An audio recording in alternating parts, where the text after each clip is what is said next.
Hello aspirants, welcome to my YouTube channel UPSC PCS English। हम continue कर रहे हैं अपनी सीरीज जो कि नोट्स फ्रॉम उत्तराखंड जी की बाई राजेंद्र पालूदी जी की जो बुक आती है, हिंदी में आती है, उसे मैंने इंग्लिश में ट्रांसलेट करने की कोशिश की है और मैं आपके सामने पॉइंटर फॉर्मेट में अपने नोट्स रख रही हूँ जो कि मुझे इम्पोर्टेंट लग रहा है उस बुक में से।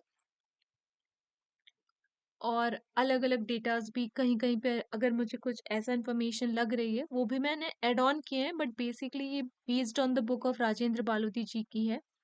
इससे पहले 9 लेक्चर्स डल चुके हैं, डे 1, डे 2 करके डे 9 तक एक सीरीज में।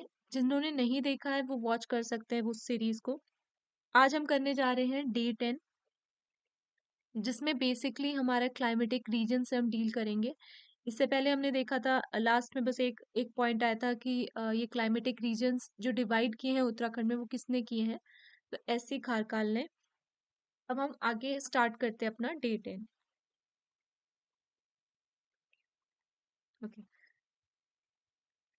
तो है first point, climatic regions are affected by. कुछ कुछ रीजन्स हैं जिसके कारण क्लाइमेटिक रीजन्स अफेक्टेड रहते हैं, जैसे कि distance from sea level, atmospheric pressure, altitude from sea level, latitudinal extent और मॉनसून विंड्स। और इसके अलावा और भी रीजंस होते हैं, बट ये मेन रीजन है। जैसे कि डिस्टेंस फ्रॉम सी लेवल कितना होगा, एटमॉस्फेरिक प्रेशर कितना होगा, सी लेवल से एल्टीट्यूड कितना होगा, लैटिट्यूडनल एक्सटेंट कितना है, मॉनसून विंड्स किस किस तरफ मूव कर रही हैं, क्या डायरेक्शन है उनका, और किस किलोमीटर स्पीड से मूव कर रही है, उस हिसाब से सारे क्लाइमेटिक रीजंस डेवलप होते हैं। नेक्स्ट पॉइंट है, हिमालयन रीजन में जब हम साउथ टू नॉर्थ जाते हैं, साउथ टू नॉर्थ, ये अपना नॉर्थ हो गया, ये साउथ हो गया, तो जब हम साउथ टू नॉर्थ के डायरेक्शन में जा रहे हैं तो हमारी रेनफॉल क्या हो रही है, डिक्रीज हो रही है। लेकिन while going from east to west rainfall तब भी डिक्रीज हो रही है। मतलब नॉर्थ टू साउथ में भी डिक्रीज होगी, और जब हम ईस्ट टू वेस्ट जाएंगे तो भी डिक्रीज होगी। दोनों ही केसेस में रेनफॉल डिक्रीज होगी। नेक्स्ट, समर सीजन कब से कब तक होता है उत्तराखंड में, मार्च टू जून। ठीक है, in Uttarakhand is known by name रोरी और खरसाव। जो वहाँ लोकल नेम है, समर सीजन को जो लोकल नेम से जाना जाता है वो है रोरी या खरसाव। Because of sun movement towards tropic of cancer हम बोलते हैं कि समर आया। Next, winter season in Uttarakhand is known by name. Locally हम विंटर सीजन को उत्तराखंड में किस नेम से जानते हैं, वो है ह्युंद, ह्युंद। रेनी सीजन का जो टाइमिंग है, स्पेसिफिक टाइमिंग्स जो मंथ्स है वो है जुलाई अगस्त, ये मेन है। In Uttarakhand is known by name बसकाल या चौमासा। दोनों नाम याद रखने हैं कि रेनी सीजन को लोकल लैंग्वेज में कौन सा किस नाम से जाना जाता है, तो वो है बसकाल या चौमासा। स्टॉर्म्स जो है उत्तराखंड में, those are locally known by name ओडाल। ये बहुत इंपॉर्टेंट है कि स्टॉर्म्स को उत्तराखंड में किस नाम से जाना जाता है, तो वो है ओडाल। Next, monsoon which caused rainfall in Uttarakhand is same coming via Bay of Bengal।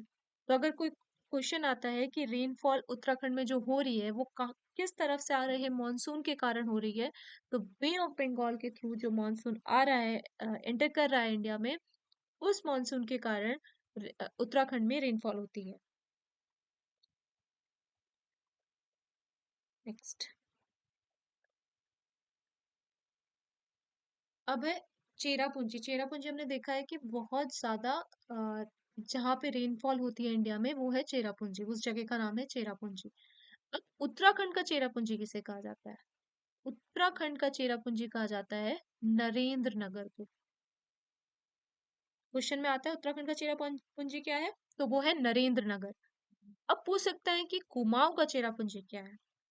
उससे ऊपर वाले पॉइंट में जाते हैं, कुमाऊं का चेरापूंजी है चंपावत का सुखी ढांग एरिया। ठीक है, अगर उत्तराखंड चेरापूंजी बोलता है और अगर हम आंसर देते हैं चंपावत का सुखीडांग, तो वो आंसर गलत हो जाएगा। कुमाऊं का Cherrapunji Sukhidang area of Champawat, district का नाम चंपावत, स्पेसिफिक एरिया अगर पूछे तो सुखीडांग एरिया। सूखी है बट सूखा नहीं है, ठीक है। Champawat, that is Kumaon Cherrapunji. उत्तराखंड का चेरापूंजी नरेंद्र नगर, और गढ़वाल का चेरापूंजी मंडल घाटी गोपेश्वर। यहाँ से जी से गढ़वाल है और जी से गोपेश्वर है, ऐसा कुछ याद कर सकते हैं। डिस्ट्रिक्ट गोपेश्वर, मंडल घाटी में गढ़वाल का चेरापूंजी। नेक्स्ट, उत्तराखंड का हॉटेस्ट मंथ किसे कहते हैं? वो है जून, ठीक है। जून में उत्तराखंड का हॉटेस्ट मंथ माना जाता है। उसी तरह उत्तराखंड का कोल्डेस्ट मंथ क्या होगा? जनवरी। तो हॉटेस्ट मंथ जून और कोल्डेस्ट मंथ जनवरी।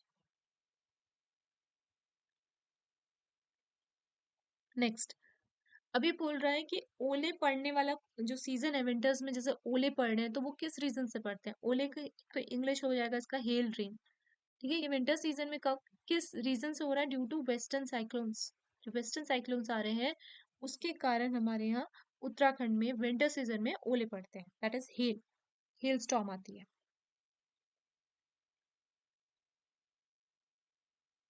Next, sub tropical climatic region. Sub tropical climatic region ये है टिल 900 मीटर तक हमारी सब ट्रॉपिकल क्लाइमेटिक रीजन है। अल्पाइन क्लाइमेटिक रीजन है 3000 से 4200 मीटर, 3000 से 4200 मीटर। हिमानी क्लाइमेटिक रेंज है अबव 4200 मीटर। तो पहले ये है, देखिए, sub tropical climatic region till 900 metre. फिर हमारा आ जाएगा वार्म टेम्परेट क्लाइमेटिक रीजन। अगर हम इस तरीके से ऊपर जा रहे हैं तो पहले हमारा सब ट्रॉपिकल आएगा, फिर हमारा वार्म टेम्परेट आएगा, फिर हमारा कोल्ड टेम्परेट आएगा, फिर आएगा हमारा एल्पाइन, एंड लास्ट में Himani.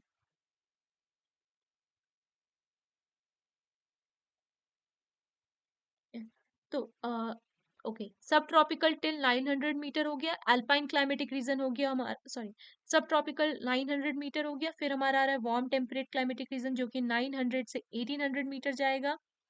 Cold temperate climatic reason हमारा 1800 से 3000 मीटर जाएगा। फिर हमारा कूल ड्राई क्लाइमेटिक रीजन वो 2500 से 3500 मीटर जाएगा। उसके बाद आएगा अल्पाइन क्लाइमेटिक रेंज जो कि 3000 से 4200, एंड लास्ट में है हिमानी क्लाइमेटिक रीजन जो कि अबव 4200 मीटर है। तो ये क्रोनोलॉजी है, सब tropical, warm temperate, cold temperate, alpine and Himani.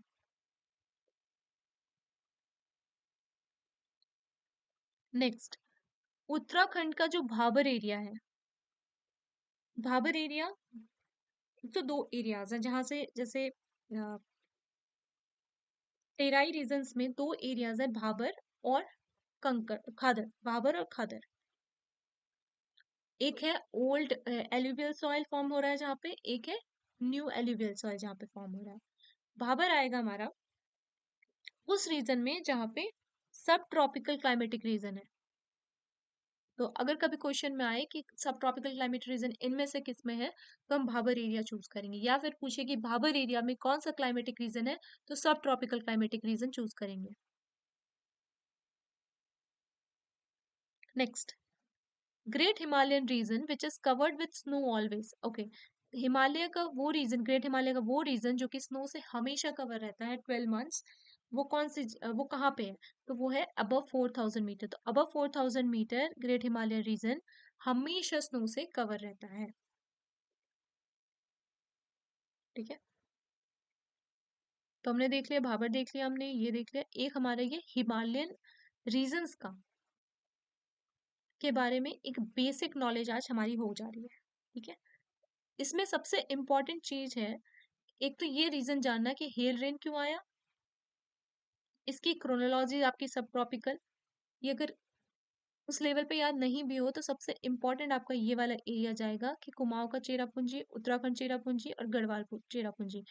ये बिल्कुल अच्छी तरह याद होना चाहिए। कुमाऊं जैसे चंपावत, उत्तराखंड चेरापूंजी नरेंद्र नगर और गढ़वाल चेरापूंजी मंडल घाटी गोपेश्वर, ये इंपॉर्टेंट है। और ओके, और ये लोकल नेम्स किस किस नेम से जाना जाता है, आई थिंक अभी ये जो 23 में जो पेपर हुआ, 24 में जो आपका पीसीएस का पेपर हुआ, अपर पीसीएस उत्तराखंड का, उसमें आई थिंक ये समर सीजन का लोकल नेम पूछा, समर का या विंटर का किसी का लोकल नेम पूछा था। मुझे समर ही याद आ रहा है, ऐसा कुछ रोरी या खरसाऊ टाइप में। तो ये वाला, ये जो पॉइंट है ये सबसे ज्यादा इंपॉर्टेंट हो गया, और वो चेरापूंजी वाला एरिया पॉइंट, ठीक है। तो ये हमारा आज का डे 10 का कवर अप हो गया। आप लोग आराम से कर सकते हैं, ज्यादा लंबी वीडियोस भी नहीं बन रही है, 10 15 20 मिनट, मैक्सिमम 20 20 मिनट्स के अराउंड जा रहा है, 15 से 20 के बीच में। आज तो कम है, तो इजीली इसको एक दिन में थोड़ा सा देख सकते हैं, क्योंकि मुझे तो बहुत टाइम लग रहा है इसको ट्रांसलेट करने में, फिर वीडियो बनाने में, बट ओके। चलिए मैं नेक्स्ट नेक्स्ट सेशन लाती हूँ फिर। ओके।